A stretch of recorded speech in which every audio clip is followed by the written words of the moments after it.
Mexico's Senate has voted to legalize marijuana throughout the country. The bill now has to pass through Congress, but it's been seen as the first serious attempt to legalize cannabis in a country that's become notorious for its drug war. John Holman has more. Mexico's been grappling for years with how to regulate this, marijuana. It's been illegal for decades while a war against drugs has raged. Now a new law, approved by the Senate, but which still has to go through Congress, proposes legalising production and consumption with quite a lot of restrictions. Adults would be able to buy up to 28 grams of pot and cultivate 4 plants for personal use. It could also be imported and exported with a licence. This grower, now producing illegally, is cautiously optimistic. I decided to grow because I'm a consumer first, and I think that right now the conditions in which marijuana is produced and distributed in our country is very violent and very corrupt. And that's the key question. Will legalising marijuana affect Mexico's cartels and gangs who currently run the business? The common consensus is no. Cannabis production is just a small part of their portfolio, which also includes meth, fentanyl, cocaine and other rackets like extortion.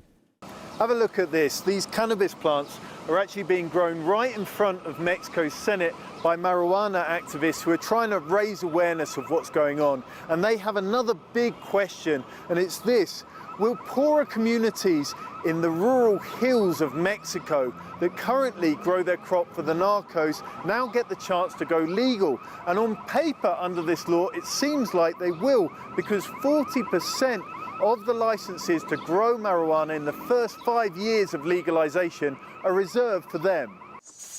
But in practice, things could work differently in the mountains. Imminent risk that if you as a local peasant, for instance, say, I will only produce legally now, I want to make a living in illicit and legal terms, that you will not get away with that because there is a frank power of organized criminal groups in those areas. And the most likely scenario is, unfortunately, that if you have a new lucrative market coming into play, that they will try and probably succeed in getting their hands on the new proceeds, on the new profits.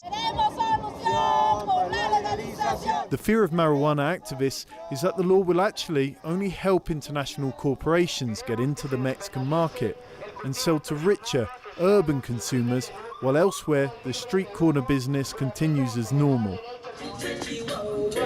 But in a socially conservative country where any talk of drug legalization is deeply controversial, both senators and advocates hope this could be the start of change.